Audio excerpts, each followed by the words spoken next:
Hello everyone, and welcome back to AniMonolith's light novel summary series for Tensei Slime. Continuing from the previous part, setting aside the issue of terminology for now, Rimuru turned his attention toward the city beyond the Great Gate. It far exceeded his expectations. Rows of beautiful golden buildings stretched out before him, arranged with remarkable precision and elegance. Every structure had clearly been placed based on careful calculations. When viewed as a whole, the city's layout resembled a six-pointed star, with each arm spiraling inward while gradually increasing in height, from the entrance all the way to the center. At the heart of this massive formation stood a chalk-white royal castle, rising upward in a spiral as if trying to pierce the heavens themselves. The castle was not particularly large on its own, yet the city's three-dimensional design made it appear overwhelmingly grand. Seen from above, the city itself formed a layered magical circle. However, from ground level, no one would ever notice it. Even with a bird's-eye view, the magic circle was so subtly embedded into the city's structure that only someone actively looking for it would realize its existence. It was an arrangement both clever and exquisite.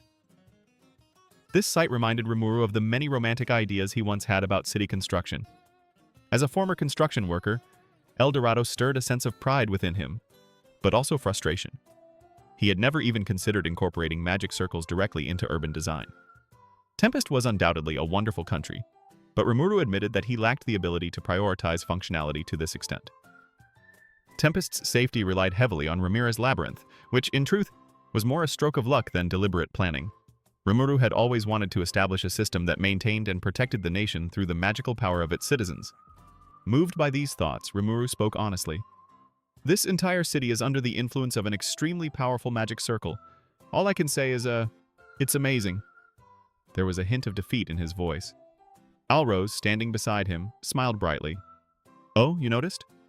Rimuru continued his analysis, stating that the city's magic circle carried two effects: search enemy and counter magic. The scale alone placed it far beyond ordinary magic.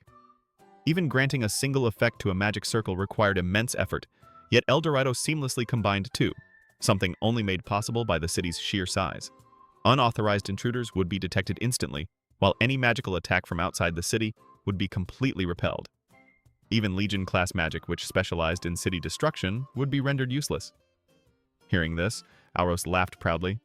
You're impressive. To understand all that at a glance. There's no point hiding it anymore. You're absolutely right. This city has been granted absolute defense by magic. He went on to explain, rather casually, that the ward also protected them from evil demons capable of firing nuclear magic. Rimuru, however, chose to ignore that part entirely. Digging deeper into that topic would only lead to trouble. For a brief moment, the image of a blonde, schoolgirl-like demon flashed through Rimuru's mind, but he dismissed it as imagination. Changing the subject, Rimuru commented that maintaining such a magic circle must have required an astronomical budget and years of research. Once again, he was correct. Auros admitted that it had been an incredibly difficult undertaking, but thanks to their faith in Leon-sama, they succeeded. Then he added something that made Rimuru freeze. Leon himself had designed the city. Leon, a genius? Rimuru had always thought of Leon as nothing more than a Chloe-obsessed, sulky demon lord. It seemed his perception needed serious revision. A city this beautiful left no room for denial. Nearby, Sui was also observing the city with admiration.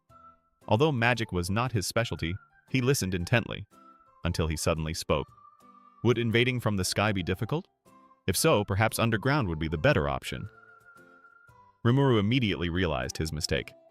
While Rimuru had been admiring the city as a builder, Sui had been analyzing it as a target.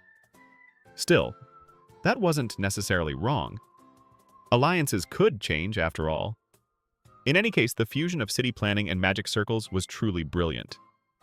Rimuru decided that if he ever built another city for Tempest, he would absolutely adopt this concept. For now, however, the capital was already complete in a different sense. This would have to remain a future project. And with that thought, Rimuru found himself looking forward to what lay ahead. And perhaps, to designing a magical city of his own someday.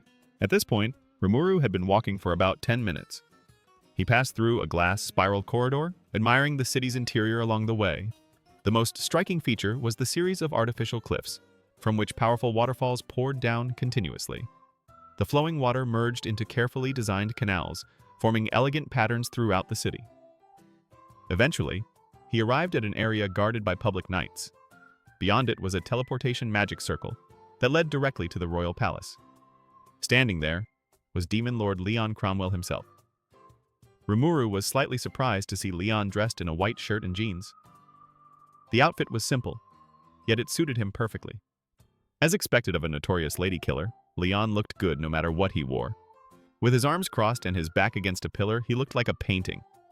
However, the moment Rimuru was about to greet him, he was met with disappointment. Damn it! I knew Chloe wouldn't be here. Rimuru felt mildly irritated. Leon really did have nothing but Chloe on his mind. Still, this confirmed that Leon was acting of his own will, not under anyone's influence. So Rimuru chose not to complain. Looking more closely, Rimuru noticed that Leon seemed slightly different today. He was still more handsome than Alrose, but his presence felt thinner. Of course she's not here. More importantly, you look kind of worn out, Rimuru remarked. You're annoying. You're the one who sent us the culprit, Leon shot back. That was enough for Rimuru to understand. Don't tell me. Diablo is the one causing trouble? Yeah. Leon glared at him, and the atmosphere instantly grew heavy. Leon looked like he had something more to say, but in the end, he swallowed his words. The two entered the castle in silence. Inside, the palace was luxurious, yet tasteful. Gold, silver, and jewels decorated the halls, but nothing felt excessive. Pure white served as the dominant color, and the chandeliers sparkled as their light reflected off the ornaments. It reminded Rimuru of Clayman's castle, not in a bad way, but as an example of refined luxury that didn't feel suffocating. The furnishings were comforting, but the air Leon gave off remained tense. As they moved deeper into the castle, Rimuru heard loud voices coming from a nearby room. He immediately sensed trouble. Sure enough, Diablo appeared, bowing deeply. Oh, Rimuru-sama, I have been expecting you. Without hesitation, Diablo led Rimuru into the reception room, acting as though this were his own home. Shortly after, Guy Crimson arrived, sitting down directly across from Rimuru. You kept me waiting, Rimuru. Why did you make this place the last stop? Rimuru answered lightly, half joking but honest. Because you're here, Gui-san. Knowing someone strong was around made me feel so relieved that I even wondered if I needed to come at all. Guy's temples twitched. Sensing danger, Rimuru quickly changed the subject. He explained that with Guy and Diablo stationed here, Leon's territory was already secure. On the other hand, Luminous required attention, and DeGruel's strength was still uncertain. Malim is just as strong as me, Guy protested. Rimuru understood his point, but explained that Malim's territory was undergoing construction, leaving him no choice but to prioritize her.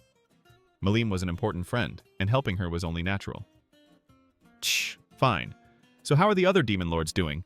Guy said, quickly moving on. Rimuru explained that he had installed magic transfer circles in each nation. They were not fully optimized yet, but could still be activated in emergencies. As he spoke, he briefly opened his stomach and revealed a massive magisteel disc. I'll set it up wherever you tell me to.